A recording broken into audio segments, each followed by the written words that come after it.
Hi everyone, in front of me I've got a LENOVO Tab M9 and let me share with you how to add the photo to contact in this device.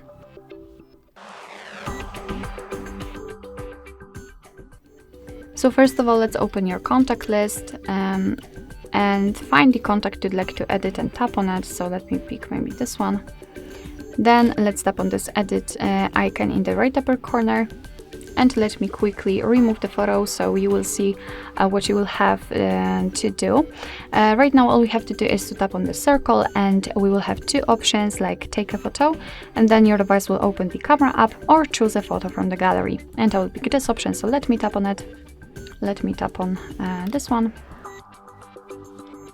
And as you can see in this step, we can change the position of the photo, we can zoom it in or out, and thanks to this we can decide what we will see after saving the whole contact. Of course, you can change the size of the square also.